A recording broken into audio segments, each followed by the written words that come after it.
Assalamu alaikum students. Today's our topic is Kingdom Animalia and its classification. As you know that Kingdom Animalia comprises millions of animal species with great diversity in their forms. These animals, they differ in their morphology, they differ in their behavior, they differ in their physiology, they differ in their modes of reproduction. So, in order to study this huge diversity of animals, the kingdom Animalia has been divided into different groups, which are known as phyla. ठीक है ना? तो जो the kingdom Animalia has been divided into 9 phyla.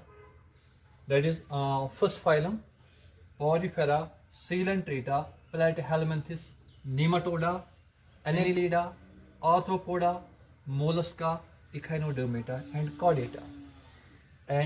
These are the different phyla of kingdom Animalia. तो हमें ये सारे phylums एक एक करके पढ़ रहे हैं. But before discussing these phyla in detail, we are going to discuss the criteria. इससे पहले हमें ये पता होना चाहिए कि जो ये क्लासिफिकेशन दी गई है, on which basis or on which criteria this classification has been given. First of all, we will study the criteria, or we will study those points on which this classification has been given. After that, we will discuss these phyla one by one in detail. You should remember that यहाँ पे जो phylum Porifera है, it is the simplest phylum. ये सबसे simple phylum है. It does not show any complexity. लेकिन जब हम आगे जाते हैं और लास्ट में हमें आता है Chordata. Chordata is the evolutionary advanced group of animals. Now we will first study the criteria of this classification. ये जो एक क्लासिफिकेशन है, इसमें कौन कौन सा इंपॉर्टेंट क्राइटेरिया है. That is first point is level of organisation. आपको पता है कि जो लिविंग बींग्स होते हैं, they are composed of cells. Cells जो होते हैं वो बनाते हैं टिश्यूज, और टिश्यूज जो होते हैं वो बनाते हैं organs and organ systems. You should remember that there are some animals जिनमें सिर्फ सेल्स प्रेजेंट होते हैं, उनमें टिश्यूज और ऑर्गन्स नहीं होते हैं.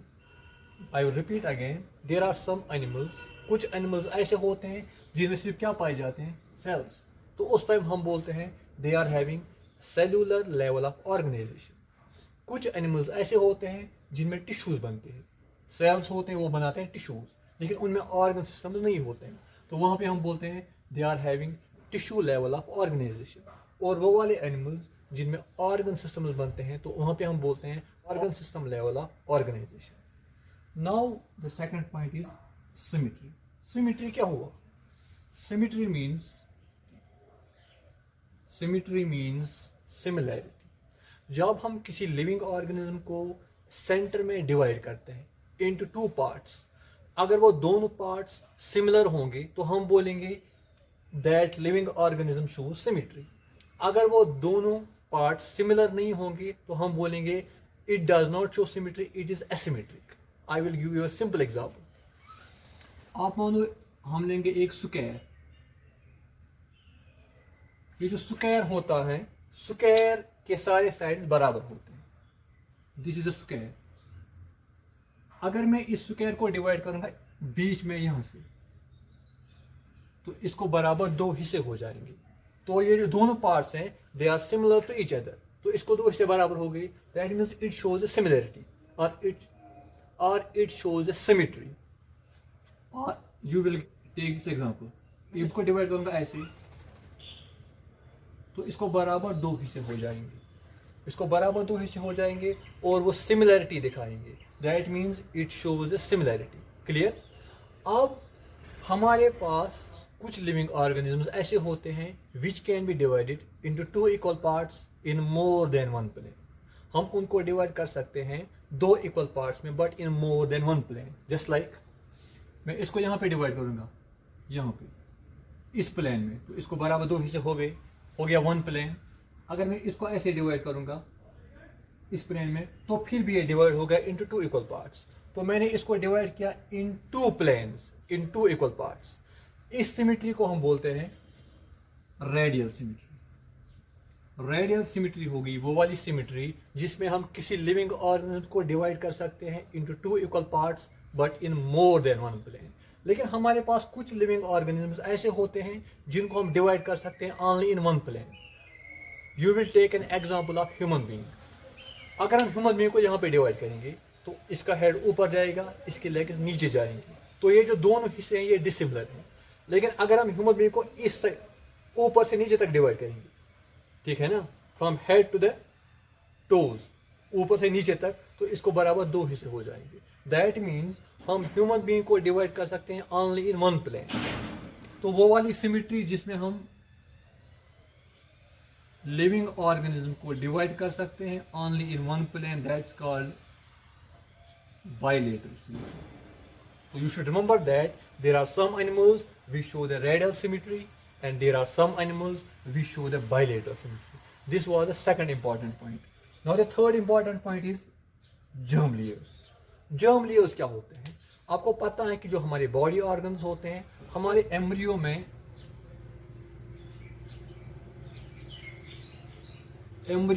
germ layers होते हैं which are involved in the formation of our body organs, जहाँ से हमारे बॉडी ऑर्गन्स बनते हैं। लेकिन आपको याद रखना है there are some animals in which there are two germ layers. कुछ एनिमल्स ऐसे होते हैं जहाँ पे सिर्फ दो germ layers होते हैं, उनका नाम है ectoderm and endoderm. Those animals which are having only two germ layers, that is ectoderm and endoderm. Clear? इसको हम बोलते हैं डिप्लोब्लास्टिक। उन एनिमल्स को हम बोलते हैं डिप्लोब्लास्टिक। लेकिन कुछ एनिमल्स ऐसे होते हैं उनमें एक एक्स्ट्रा जर्म लेयर होता है, that's called mesoderm, that is known as mesoderm. Those animals which are having three germ layers, ectoderm, endoderm and mesoderm, they are called triploblastic animals. They are known as triploblastic animals. So on the basis of germ layers, the animals may be either diploblastic or triploblastic. Now there is another point which is known as coelom. What is coelom? Coelom को हम बोलते हैं body cavity. Coelom is known as body cavity. आपको पता है कि जो हमारी एलिमेंट्री कैनाल होती है और हमारा बॉडी का जो बाहर वाला वॉल होता है, दिस आउटर वॉल और जो हमारा एलिमेंट्री कैनाल होती है, इसके बीच में स्पेस होती है, इसके बीच में कैविटी होती है। क्या होती है? कैविटी, जिसके अंदर हमारे बॉडी ऑर्गन्स प्रेजेंट होते हैं। That body cavity is known as coelom, उसको हम बोलते हैं सीलम। और जो सीलम होता है, it is derived from the embryonic mesoderm. इसमें ये इंपॉर्टेंट पॉइंट याद रखना है। Those animals in which the coelom is present, they are known as coelomates. उनको हम बोलते हैं coelomates. और वो वाले एनिमल्स जिनमें ये प्रेजेंट नहीं होते हैं उनको हम बोलते हैं एसिलोमेट्स। क्लियर? उसके बाद last point segmentation. Segmentation means कुछ एनिमल्स ऐसे होते हैं जहाँ पे उनकी बॉडी डिवाइड होते हैं इनटू डिफरेंट सेगमेंट्स, उसको हम बोलते हैं segmentation. Just like the body of the earthworm is divided into different segments. Now we will take the phylas one by one in detail. पहला है phylum Porifera. Phylum Porifera, they are commonly known as sponges. इनको हम commonly sponges बोलते हैं। They show the cellular level of organization. इनमें tissues और organs absent होते हैं। Tree radial होती है, they are diploblastic, ये acylomates होते हैं, and they are sessile. Sessile means they are fixed with the substratum and they do not show the locomotion. और फाइलम पॉरीफेरा को इसलिए नाम पड़ा है पॉरीफेरा कि इनकी बॉडी के ऊपर छोटे छोटे पोर्स होते हैं जिनको हम नाम बोलते हैं ostia. They are known as ostia, जहाँ से पानी इनकी बॉडी के अंदर जाता है और वो बाहर आता है through a single opening which is known as osculum.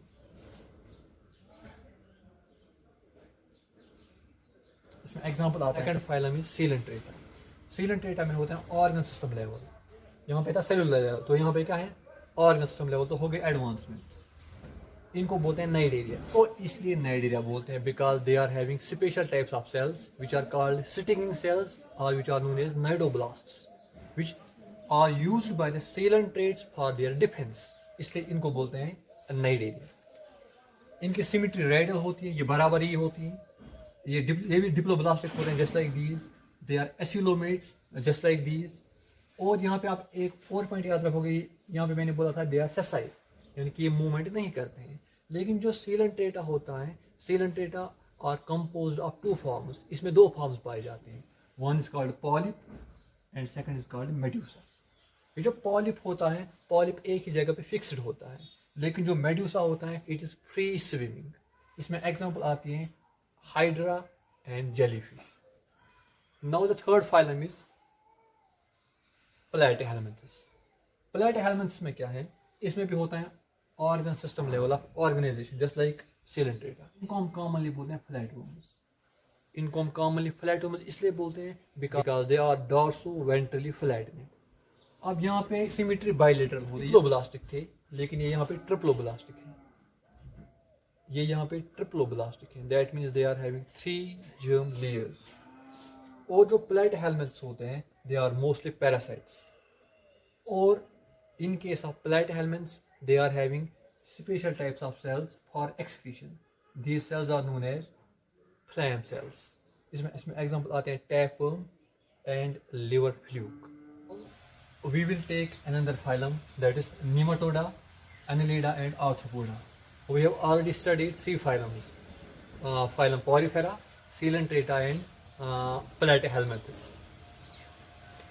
Phylum Nematoda जो होता है it shows the organ system level of organisation. ये पॉइंट तीनों में सेम है, organ system level of organisation, organ system level of organisation. इसका मतलब हुआ इनमें ऑर्गन सिस्टम्स होते हैं, इनमें सेल्स और टिश्यूज के अलावा ऑर्गन सिस्टम्स होते हैं। नंबर सेकंड पॉइंट, जो नेमाटोडा होता है इनको हम कॉमनली बोलते हैं round worms. They are commonly known as round worms. जैसे हमने प्लैटीहेलमिन्थस में बोला they are known as flat worms but they are known as round worms. They are having bilateral symmetry. देखो ये यहाँ पे भी होगा bilateral symmetry. It is common point. Bilateral symmetry. They are triploblastic. It is also common point. They are triploblastic. They are triploblastic. Clear हो रहा है? ये जो सारे points हैं, they are common. इसको मैंने बोला they are called roundworms commonly. ये जो phylum Annelida होता है, इसका important characteristic feature है, they are segmented animals. इनकी body जो होती है that is divided into different segments जिनको हम बोलते हैं metamers. These segments are known as metamers and a process is known as a metamerism. So they are known as segmented animals. और ये coelomates होते हैं, इनमें coelom present होता है, इनमें body cavity present होते हैं। ये जो arthropoda होते हैं they are also coelomates. The Annelida and Arthropoda they both are coelomates. That means the coelom is present. यहाँ पे जो निमाटोडा होता है दे आर पैरासाइट्स, ये पैरासाइट्स होते हैं। इसमें एग्जांपल आता है एस्केरिस। यहाँ पे जो एनेलिडा होता है इसमें जो सर्कुलेटरी सिस्टम होता है दैट्स क्लोज्ड। इसमें सर्कुलेटरी सिस्टम जो होता है दैट्स क्लोज्ड, इसका मतलब हुआ the blood flows through the blood vessels. लेकिन यहाँ पे जो आर्थ्रोपोडा होता है इसमें सर्कुलेटरी सिस्टम जो होता है दैट्स ओपन, वो फ्लो होता है थ्रू द स्पेसेस। क्लियर हो रहा है? यहाँ पे एनेलिडा जो है, एनेलिडा में एग्जांपल आते हैं, इसमें एग्जांपल आते हैं अर्थवर्म। ये जो आर्थ्रोपोडा है this is the largest phylum, ये सबसे बड़ा फाइलम है which is compose of all the insects. जितने भी सारे इंसेक्ट्स हैं वो सारे आते हैं इन द फाइलम आर्थ्रोपोडा, ये सबसे बड़ा फाइलम है। और ये पॉइंट जो फाइलम आर्थ्रोपोडा है दे प्रोड्यूस द हार्मोन्स। ये हार्मोन्स प्रोड्यूस करते हैं जिनको हम नाम बोलते हैं pheromones to communicate with each other. इसके अलावा जो आर्थ्रोपोडा होते हैं, in arthropods there is the presence of sense organs. इनमें सेंस ऑर्गन्स प्रेजेंट होते हैं, इनमें आईज प्रेजेंट होती हैं या इनमें एंटेनी प्रेजेंट होती हैं। इसमें एग्जांपल आ जाएगी कोई भी, इसमें एग्जांपल आते हैं all the insects like butterflies, ants एटस्टाइड्स। Now it is phylum Mollusca, Echinodermata और उसके बाद है कॉर्डेटा। कॉर्डेटा हम अलग से पढ़ेंगे। पहले हम देखेंगे फाइलम मोलस्का। फाइलम मोलस्का जो होता है इनको हम कॉमनली बोलते हैं सॉफ्ट बॉडीड एनिमल्स और they are called shell animals. इनकी बॉडी सॉफ्ट होती है और इनकी बॉडी के ऊपर शेल होता है। ये जो मोलस्का होते हैं they are having bilateral symmetry, इनकी बायलेटरल सिमेट्री होती है, that means they can be divided into two equal parts only in one plane, हमने ऑलरेडी पढ़ा है ये। बट लेटर एसिमेट्रिक, पहले इनकी सिमेट्री होती है बायलेटरल, बट इनकी इसके बाद क्या होता है, ड्यूरिंग दियर डेवलपमेंट इनमें ट्विस्टिंग हो जाती है, इनकी बॉडी ट्विस्ट हो जाते हैं, तो ये बन जाते हैं asymmetric. They are triploblastic and they show organ system level of organisation, ये तो आपको पता ही है, ऑलरेडी हम ऑलरेडी डिस्कस कर रहे हैं। उसके अलावा इनमें जो ब्लड होता है उसमें प्रेजेंट होता है blue coloured pigment which is called haemocyanin, उसमें हीमोसायनिन प्रेजेंट होता है। It is blue coloured pigment, जैसे आपने सुना होगा रेड कलर्ड पिगमेंट हीमोग्लोबिन, वैसे ये होता है ब्लू कलर्ड पिगमेंट। और इसके अलावा जो फाइलम मोलस्का होता है they respire with the help of gills which are known as ctenidia, इनमें जो गिल्स होते हैं उनको नाम बोलते हैं टिनिडिया। इसमें एग्जांपल आते हैं स्नेल और इसमें एग्जांपल आते हैं ऑक्टोपस। ऑक्टोपस सिर्फ वो वाला मोलस्का है जिसके ऊपर शेल एब्सेंट होता है। उसके बाद है Echinodermata. Echinodermata are found in the marine water, ये मोस्टली पाए जाते हैं in the marine water. They are having bilateral symmetry. In larva इनमें बायलेटरल सिमेट्री होती है, लेकिन जब एडल्ट बन जाते हैं द सिमेट्री बिकम्स रेडियल। ये ट्रिप्लोब्लास्टिक होते हैं, ये तो आपको पता ही है। इनमें हेड एब्सेंट होता है, इनमें हेड प्रेजेंट होता ही नहीं है, किनमें, इकाइनोडर्मेटा में। और आप याद रखोगे जो इकाइनोडर्मेटा होते हैं इनके बॉडी पार्ट्स होते हैं ईदर 5 और मल्टीपल ऑफ 5, इसको हम बोलते हैं पेंटामेरस।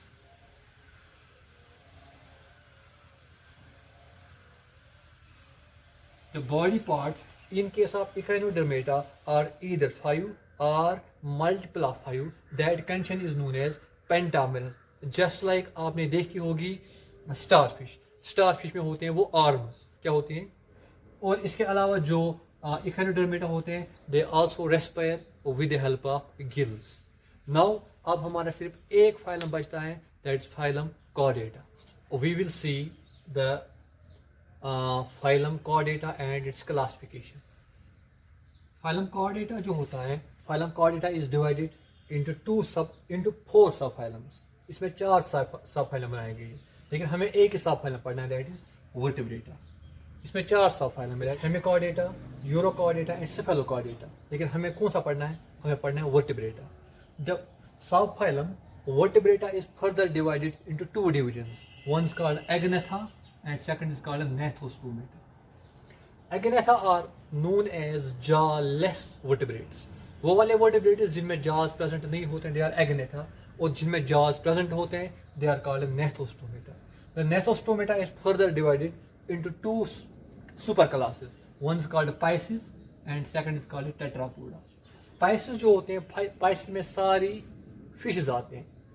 इसमें it is further divided into 2 classes. One is called Chondricythis and second is called Ostracythis. These are nothing but these are fishes. Chondricythis जो होती हैं, these are cartilaginous fishes. जो Ostracythis होती है, these are bony fishes. और आपको पता ही है, the study of fishes is known as ichthyology. तो Pisces जो है इसमें सारी fishes आ जाती हैं। The Tetrapoda is further divided into 4 classes. That is amphibia, reptilia, aves and mammals.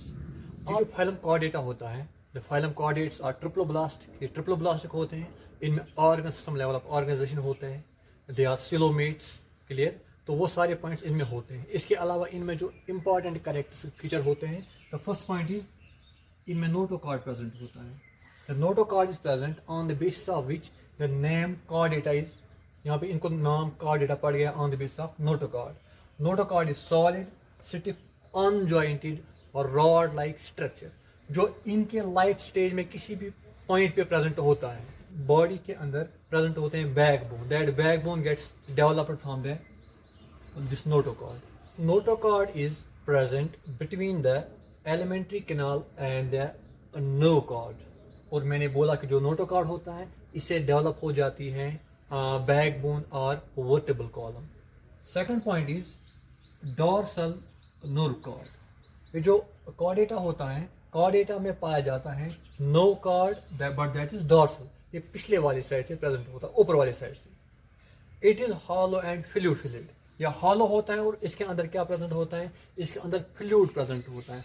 और जो हमारा नर्वस सिस्टम होता है that is brain and spinal cord that gets developed from this nerve cord. The nerve cord जो होता है ये बनाता है क्या क्या, ये बनाता है हमारा सेंट्रल नर्वस सिस्टम। क्लियर।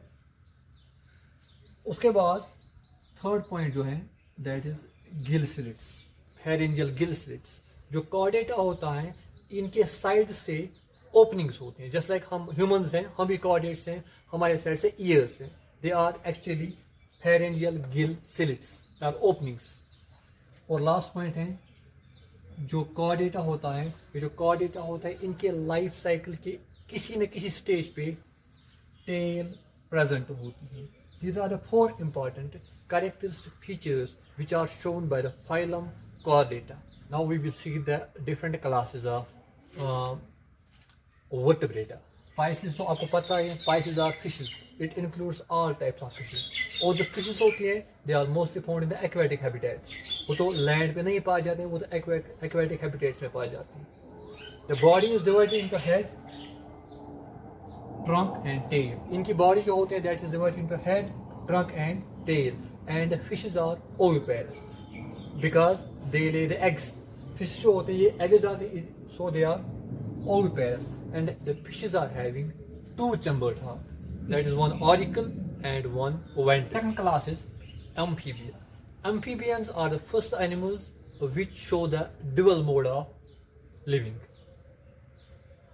इनका जो स्किन होता है वो मॉइस्ट होता है और वो स्मूथ होता है। Respire with the help of gills, skin and lungs.